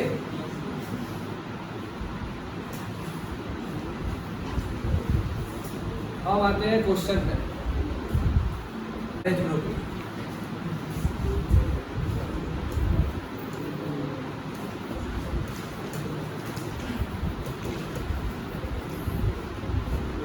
RH जो रहता है ये कहाँ होता है भैया? ये भी सरफेस ऑफ RBC। ठीक है, तो ये भी क्या है भैया? शुगर मॉलिक्यूल है, ये भी एक मॉलिक्यूलर स्ट्रक्चर होता है। तो अगर किसी में ये मॉलिक्यूल प्रेजेंट है, मॉलिक्यूल प्रेजेंट है एक टाइप का, तो वो RH पॉजिटिव। तो कौन सा मॉलिक्यूल? कौन सा मॉलिक्यूल? RH। RH जो रहता है वो रिसस मंकी से लिया गया है। मतलब जब रिसस मंकी के ब्लड को एग्जामिन किया गया तो उसमें एक टाइप का प्रोटीन दिखा, समझ आ रहा है? तो उसको रिसस प्रोटीन बोला जाता है, शुगर प्रोटीन। देन उसके बाद अगर किसी में ये RH मॉलिक्यूल एब्सेंट है तो वो RH नेगेटिव। अब कई बार ऐसे स्कूल में होता है ना कि पॉजिटिव ब्लड ग्रुप में बहुत कम होता है नेगेटिव ब्लड ग्रुपिंग, तो किसी किसी में जैसे नेगेटिव ब्लड ग्रुप आ जाएगा, बेचारे उदास हो जाते हैं, मतलब, और लोग उसको ऐसे देखते हैं, तेरा नेगेटिव, अबे तू नेगेटिव है, मतलब जन्म होना HIV हो गया उसको। सीरियसली स्कूल में बचपन में मैं ऐसे देखते थे HIV हो गया, नेगेटिव ब्लड ग्रुप। अरे भाई ये प्रोटीन मॉलिक्यूल कमी है, जैसे AB नहीं होता वैसा 0 होता है, वैसे A वाले के पास भी तो B नहीं होता है और B वाले के पास भी A नहीं होता है। सिंपल वैसे ही किसी के पास RH होता है तो वो पॉजिटिव, नहीं होता तो नेगेटिव। चलो क्लियर है? इतना क्लियर है? अब इसी पे एक क्वेश्चन आता है RH incompatibility. Very very important topic है RH इनकम्पेटिबिलिटी।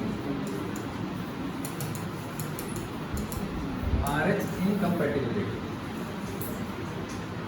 अब देखो इसको समझने के लिए एक छोटा सा कहानी देखते हैं।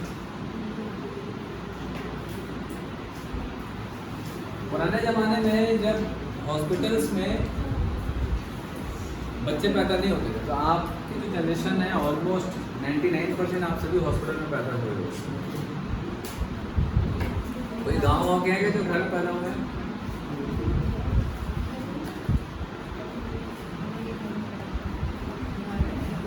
उसको ऐसे क्यों देख? हाँ तो घर में पैदा हुए। तेरे को दिक्कत नहीं हुआ? कैसा लगा तेरे को घर में पैदा हो गया?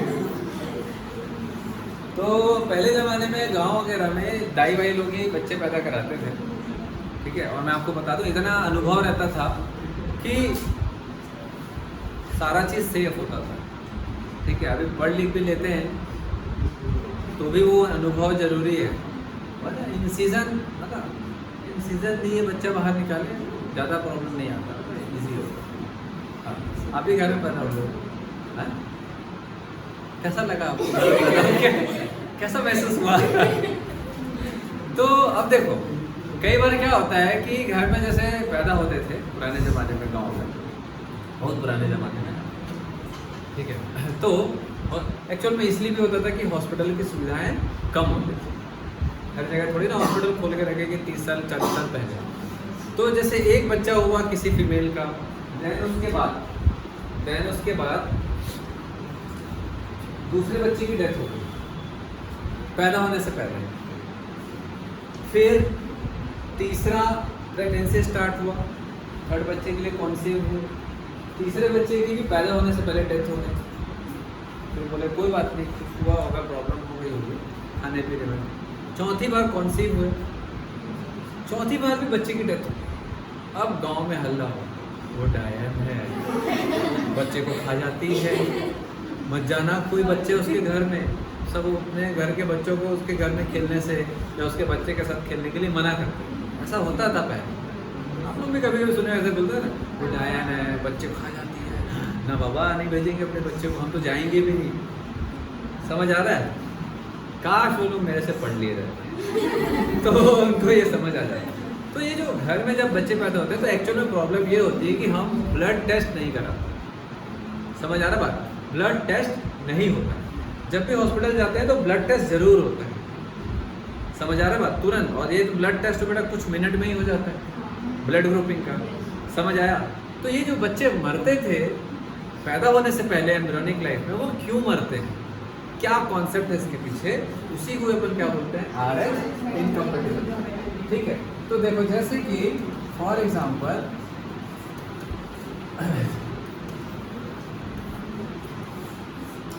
Father is RH positive, mother is RH negative. मैं डायरेक्टली उसी पे आ रहा हूँ, एग्जाम्पल अलग अलग नहीं होता। मतलब ये कोई भी ABCD कोई भी ब्लड ग्रुप हो सकता है, CD नहीं होता है, ठीक है, कोई भी ब्लड ग्रुप हो सकता है, AB, AB या O। क्लियर है बात? ठीक है, कुछ भी ब्लड ग्रुप हो सकता है दोनों। हम यहाँ पर RH का पढ़ रहे हैं।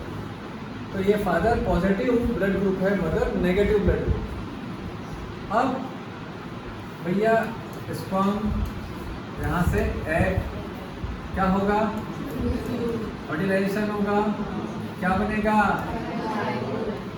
चाइल्ड। हाँ, मतलब उसके बाद जाइगोट, जाइगोट के बाद एम्ब्रियोनिक डेवलपमेंट, ये सारी चीजें होंगी। अब हम लोग यहाँ पर एम्ब्रियोनिक सिस्टम बना पड़ रहा है। ठीक है, तो कुल मिलाकर के अल्टीमेटली अपन रिजल्ट पे आते हैं। रिजल्ट क्या होगा, एक बच्चा होगा। इस बच्चे का, जैसे कि अब मैंने आपको शुरू में बताया है, every character needs minimum pair of allele, 2 gene की जरूरत होती है हर एक कैरेक्टर को एक्सप्रेस करने। ब्लड ग्रुप के लिए कितने जीन की जरूरत थी, 3 जीन, IA, IB और I, या IO भी बोल सकते हैं, जिसमें कोई B और A नहीं था, वो सिंपली I है। समझ आ रहा बात? ठीक है, वैसे ही RH के लिए भी 2 जीन की जरूरत होती है। तो मे भी इसमें RH हो, मे भी इसमें भी RH के लिए जीन हो, ये जीन हो। समझ आ रहा बात? फादर में ये वाला, अगर एक ऐसा भी हुआ, कैसा, एक में RH होगा और एक में RH नहीं होगा, तो भी वो RH पॉजिटिव ही होगा, क्योंकि RH is a dominant gene. समझ आया? यहाँ पर क्या कॉन्सेप्ट होगा, ये क्रोमोसोम है, इसमें RH नहीं होगा, यहाँ पर भी RH जीन, तो ये रेसेसिव हो गया, मतलब इसमें रेसेसिव जीन है RH के लिए, इसीलिए RH पॉजिटिव नहीं हुआ। ये दोनों जीन रेसेसिव है, रेसेसिव जीन अपने आप को एक्सप्रेस नहीं करता। तो मदर के जो क्रोमोसोम है उसमें रेसेसिव RH जीन होने के कारण रेसेसिव RH जीन अपने आप को एक्सप्रेस नहीं करता, इसीलिए RH नेगेटिव ब्लड ग्रुप, उनमें एक भी हुआ तो वो RH पॉजिटिव।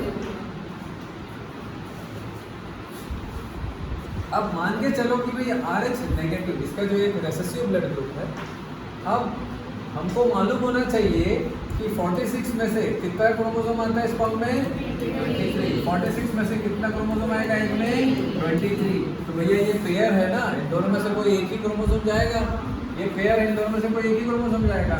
तो मान के चलो RH रेसेसिव जीन इधर आया, इसके पास दोनों रेसेसिव है, और यहाँ से भी क्या आएगा, एक RH रेसेसिव जीन आ गया। ठीक है, समझ आया? दोनों से RH रेसेसिव जीन आ गया।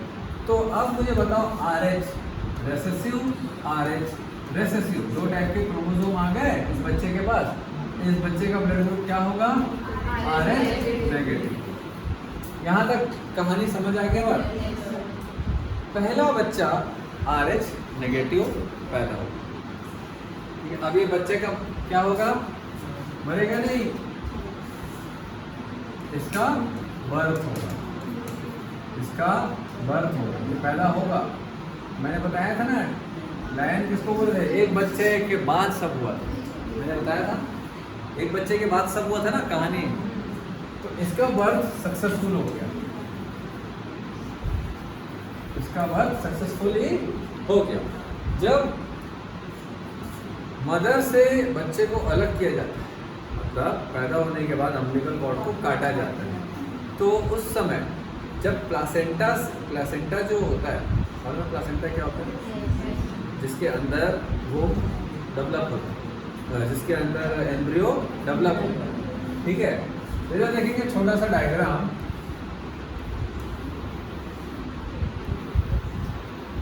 ये क्या है, यूटेरस है ना, इसके अंदर आपको क्या होगा भैया एम्ब्रियो, इसके अंदर एम्ब्रियो का डेवलपमेंट, समझ आ रहा बात। और ये चारों तरफ क्या बना है, प्लासेंटा, इसको अपन डिटेल में बाद में पढ़ेंगे। तो यूट्रस से पूरा प्लासेंटा सेपरेट होगा, अम्बिलिकल कॉर्ड कटेगा, तो ये प्लासेंटा जो रहता है वो ब्लड वेसल ऑफ मदर और ब्लड वेसल ऑफ फीटस दोनों से मिलके बनता है। तो अलग होगा, मदर का जो ब्लड वेसल वो यूट्रस में है, बच्चे का प्लासेंटा के साथ अलग हुआ। कुल मिलाकर के एक ही चीज़ ध्यान रखो, जब बच्चा पैदा होता है थोड़ी सी ब्लीडिंग होती है, क्योंकि पूरा ब्लड कैपिलरी से घिरा हुआ रहता है, समझ आ रहा बात। अम्बिलिकल कॉर्ड कटेगा, उसमें भी ब्लड वेसल होता है। तो जब मदर से बच्चा अलग होता है तो दोनों का ब्लड मिक्स हो जाता है, चांसेस रहता है कि मदर का ब्लड बच्चे में चला जाए और बच्चे का कुछ ड्रॉप ब्लड मदर के में भी आ जाए, ऐसा हो सकता है, क्योंकि दोनों ब्लड वेसल के थ्रू कनेक्टेड होते हैं। प्लासेंटा ब्लड वेसल का ही नेटवर्क होता है, मदर का और बच्चे का। जब अलग होगा तो टूटेगा तो मे भी मिक्स हो जाए ब्लड। भाई दो लोगों का हाथ को काट के मिला दो, दो लोगों के हाथ, ऐसा करता नहीं है ना, चल करते हैं, चल देखते हैं, ठीक है। तो दोनों लोगों का अगर उंगली से कटा हुआ दोनों मिलाएंगे तो ब्लड एक दूसरे के बॉडी में जाने के चांसेस बनते हैं। वैसे जब बच्चा पैदा होगा तो भी वैसा चांसेस बनेगा, समझ आ रहा बात। तो क्या ये पॉसिबल है कि बच्चे का कुछ ब्लड मदर के में चला जाए, कुछ ब्लड मदर के में चला जाए और मदर का कुछ ब्लड बच्चे के में चला जाए, ऐसा पॉसिबल है? हो सकता है ना।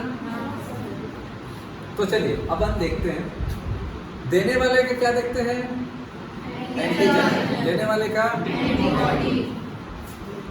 तो RH पॉजिटिव के पास क्या है, एंटीजन। RH नेगेटिव के पास एंटीजन है क्या, एंटीजन है नहीं। इसके पास एंटीबॉडी होगा क्या, एंटीजन के लिए उसी टाइप का एंटीबॉडी होगा तो उसी को मार देगा। जैसे A एंटीजन के पास B एंटीबॉडी होता है, ना कि A एंटीबॉडी। याद है हम लोगों ने थोड़ी देर पहले यहाँ पर जो देखा है, A एंटीजन वाले के पास B एंटीबॉडी होता है, ना कि A, समझ आया। वैसे ही RH एंटीजन के पास RH एंटीबॉडी नहीं होगा, इसके पास RH एंटीजन है क्या, तो क्या हो सकता है, एंटीबॉडी बन सकता है। अगर ये अंदर घुसा तो ब्लड बनाएगा ना एंटीजन के खिलाफ, एंटीबॉडी तो बनाएगा ना, ठीक है। चलो तो मदर के पास क्या है भैया,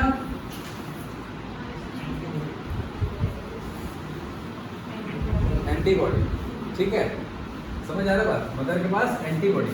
अगर जो चाइल्ड है वो RH पॉजिटिव हुआ, अगर चाइल्ड RH पॉजिटिव हुआ, कैसे, फादर RH पॉजिटिव है तो इसका नेगेटिव वाला ब्लड आ सकता है और पॉजिटिव वाला भी क्रोमोसोम आ सकता है। पॉजिटिव वाला अगर आ गया तो क्या हो जाएगा, चाइल्ड RH पॉजिटिव, ठीक है, RH पॉजिटिव, तो मदर RH नेगेटिव है, समझ आ रहा है, और बच्चा RH positive, mother RH negative, child RH positive. अब दोनों का ब्लड को एक दूसरे में मिक्स करना है। चलो इधर ध्यान से देखेंगे, मैं अलग कलर से बना रहा हूं। तो इधर का ब्लड इधर गया, बोलो, इधर का ब्लड इधर आया, किसके बॉडी में एंटीबॉडीज बनेगा, एंटीजन गया ना, तो यहाँ पर क्या बनेगा, एंटीबॉडी बनेगा, फॉर्मेशन होगा। और अगर मदर का ब्लड आया बच्चे में तो देने वाले का क्या देखते हैं, एंटीजन। इसके पास एंटीजन नहीं है तो इसके पास एंटीबॉडी नहीं बनेगा। क्लियर है इतना? मैंने इसीलिए शुरू में बताया, देने वाले का एंटीजन, देने वाले का एंटीबॉडी। ये कॉन्सेप्ट को हमेशा याद रखना, ये वाला क्वेश्चन भी उसी से बनता है, ठीक है। क्लियर है?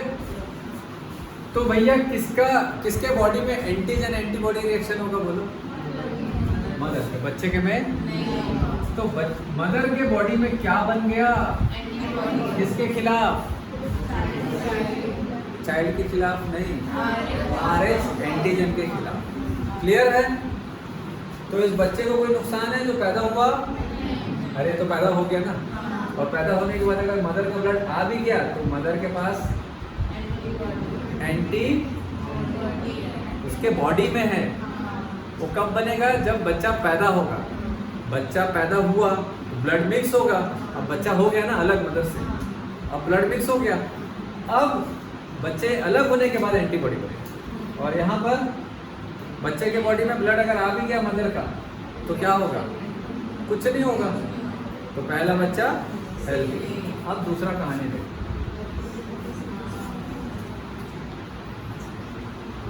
अब फादर मदर, फादर का क्या है भैया? आरएस पॉजिटिव की नेगेटिव? अरे भैया वही है ना, पुराने ही वाला है, बता रहे तो दूसरी सर्विस बना कर लेगी। नहीं नहीं नहीं नहीं, आरएस पॉजिटिव हो तो हमको नेगेटिव वाला चाहिए। RH positive mother, RH negative, इसके पास क्या है? एंटीजन। अब सेकेंड बेबी के समय, क्या होगा भैया? इसकी बॉडी में क्या बन के रेडी है? एंटीबॉडी रेडी है, क्योंकि बच्चे का ब्लड इसकी बॉडी में चला गया था तो इसके खिलाफ एंटीबॉडी बन के पड़ा हुआ है। ठीक है, अब देखते हैं। इधर से आया स्पर्म, इधर से आया एग। ठीक है, चाइल्ड प्रोड्यूस होगा। ये जो बच्चा है ये क्या होगा? आरएच पॉजिटिव या नेगेटिव? एक भी पॉजिटिव वाला जीन आया तो ये क्या होगा? RH positive. इसके पास क्या है? एंटीजन। समझ आया? मदर के पास क्या बन के रेडी है? जब पहला बच्चा हो रहा था तो एंटीबॉडी था क्या मदर के पास?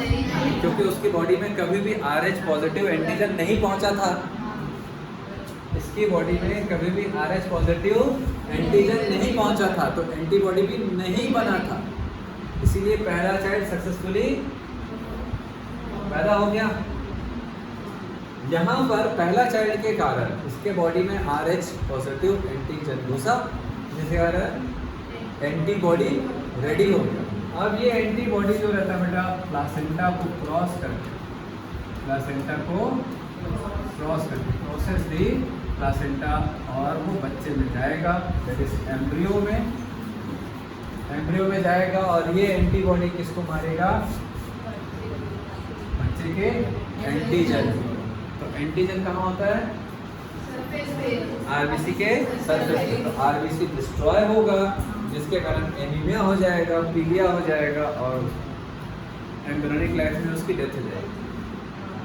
तीसरा बच्चा करेगा तो भी वही सिस्टम रहेगा क्योंकि एंटीबॉडी तो बन के रेडी है पहले बच्चे के, इसलिए पहला बच्चे के बाद सारे बच्चे की डेथ हो जाएगी। समझ आ रहा है? तो ये कहानी होगी वन चाइल्ड पॉलिसी। क्लियर हो रहा है? तो इसको आरएच इनकम्पेटिबिलिटी बोलते हैं। चलो अब दूसरा एक कहानी इसमें देखते हैं। अगर ऐसा ना होगा कि कुछ और हो, RH positive father, RH positive mother, तो बच्चा पॉजिटिव है ना। नेक्स्ट आरएच नेगेटिव फादर और आरएच नेगेटिव मदर, तो बच्चा आरएच पॉजिटिव, आरएच नेगेटिव। कोई दिक्कत नहीं, किसी के पास एंटीजन है ना किसी के पास एंटीबॉडी है। तीसरी कहानी अगर देखें, आरएच नेगेटिव फादर, अब इसको आप लोग बताओगे, आरएच पॉजिटिव मदर, तो क्या होगा? तो बच्चा क्या होगा? पॉजिटिव होगा कि नेगेटिव होगा? RH positive. ये फर्स्ट चाइल्ड के बाद जो सेकंड चाइल्ड होगा वो पैदा होगा या नहीं होगा? मतलब आरएच इनकम्पेटिबिलिटी का कंडीशन अप्लाई होगा कि नहीं होगा सेकंड चाइल्ड के लिए? चलो बताओ, जल्दी बताओ। सेकंड चाइल्ड में प्रॉब्लम होगी कि नहीं होगी? होगी कि नहीं होगी? क्यों? मदर क्या है? चाइल्ड भी क्या है? दोनों का ब्लड मिल भी गया तो भी कोई दिक्कत नहीं। दोनों के पास क्या है? एंटीजन। इसके पास भी एंटीबॉडी नहीं बनेगा। अब ऐसे थोड़ी ना, सर फादर के पास तो आरएच नेगेटिव है, उसके पास क्या बनेगा? क्यों बनेगा? पिताजी से थोड़ी ना पैदा होगा, पिताजी से थोड़ी ना पैदा होते हैं जो ब्लड मिक्स होगा। समझ आ रहा है? तो आप कुछ भी मिला लो, मदर को पॉजिटिव रखो, फादर को नेगेटिव रखो, मदर को नेगेटिव रखो, फादर को पॉजिटिव रखो, मदर को नेगेटिव, फादर को नेगेटिव, मदर को पॉजिटिव, फादर को पॉजिटिव, 4 ही ऑप्शन आते हैं। तो एक ही चीज ध्यान रखना कि मदर और बच्चे में क्या कंडीशन होनी चाहिए। देने वाले का लेने वाले का एंटीबॉडी। तो एंटीबॉडी किसमें बनेगा? जिसके पास एंटीजन नहीं है। किसके पास नहीं होगा? मदर। समझ आ रहा है? और अगर फादर पॉजिटिव हुआ तो ही आरएच पॉजिटिव होगा। ये बहुत इंपॉर्टेंट क्वेश्चन है, अनाप शनाप क्वेश्चन आता है इसके ऊपर। सिंपल आ गया अगर तो बहुत अच्छी बात है।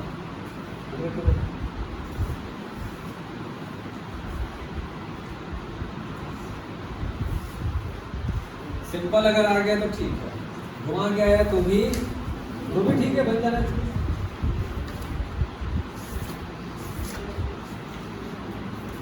बन जाएगा। एक आध क्वेश्चन है, चलो। If mother is RH negative and father is RH positive, अच्छा इस कंडीशन को क्या बोलते हैं? पहले इसको समझ लो, क्या बोलते हैं इस कंडीशन को? Erythroblastosis fetalis. क्यों बोलते हैं पता है? एरिथ्रो का मतलब क्या होता है? ब्लास्टोसिस का मतलब रप्चर होना, ब्लास्ट या रप्चर होना या ब्रेकडाउन होना। समझ आ रहा है? किसका?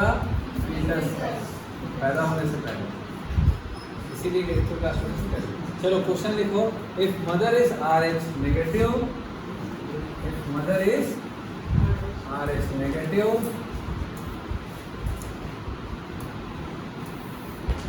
Mother is RH negative and father is RH positive,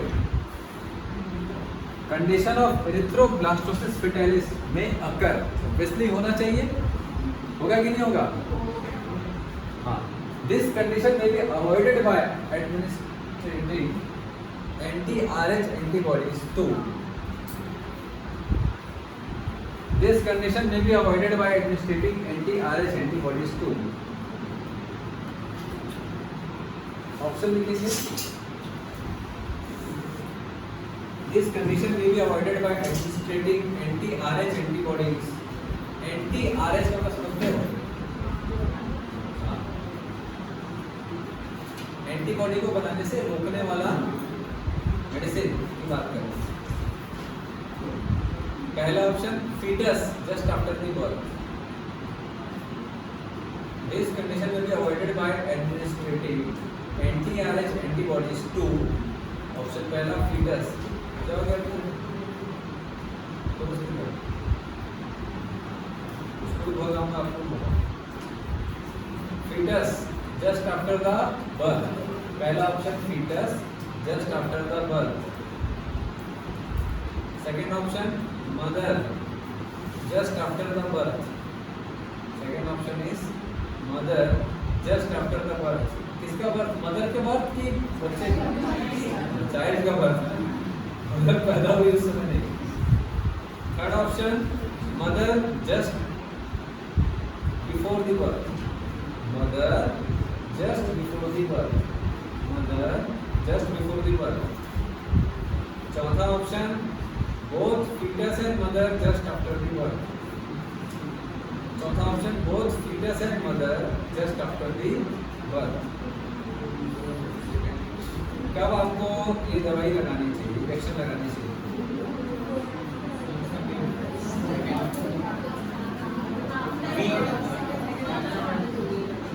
anti-RH antibody कब लगाओगे? जस्ट आफ्टर द बर्थ, ताकि मदर की बॉडी क्या ना बनाए, एंटीबॉडीज। क्यों भैया, जब ये पैदा होगा उसी के बाद ही तो एंटीबॉडी बनेगा। पहला बच्चा जब पैदा होगा उसके बाद ही तो मदर की बॉडी में ब्लड गया बच्चे का और उसके बॉडी में एंटीबॉडी बनेगा। तो मदर की बॉडी में जो RH एंटीबॉडी बनने वाला है उसके खिलाफ आप इंजेक्शन डाल दो मदर की बॉडी में, तो मदर की बॉडी में वो RH एंटीबॉडी नहीं बनेगी। पैदा होने के बाद डाल दो, प्रॉब्लम सॉल्व। इसीलिए हॉस्पिटल में बच्चे पैदा होने के बाद जैसे ही पता चलता है ना, ब्लड ग्रुप में पहले टेस्ट करते हैं। जैसे पता चला भैया मदर इज RH नेगेटिव, तो ये देखा जाता है कि फादर क्या है। फादर अगर पॉजिटिव ब्लड ग्रुप का है तो फिर ये एंटी-D डाला जाता है, एंटी-RH डाला जाता है। समझ आया बात? ठीक है, ताकि आगे आने वाले जो बच्चे पैदा होंगे तो कोई प्रॉब्लम ना हो। क्लियर है इतना? चलो, ये जो दोनों टॉपिक है बहुत बहुत इम्पोर्टेंट है। क्वेश्चन में जो मैंने डिस्कस किया अलग अलग टाइप के, यहाँ से एक क्वेश्चन आता ही है नीट में लगभग हर साल। समझ आ रहा है? और जितना मैं समझाया हूँ, जितने क्वेश्चन बताया हूँ उसको अच्छे से समझना, थ्योरी को अच्छे से याद कर लेना। याद कुछ करना नहीं है, एक ही चीज़, 2 ही लाइन याद करना है। देने वाले का एंटीजन और लेने वाले का एंटीबॉडी देखना, बस यही बात याद करना है और बाकी सब बन जाएगा। क्लियर है? चलो मिलते हैं नेक्स्ट क्लास में। Thank you very much.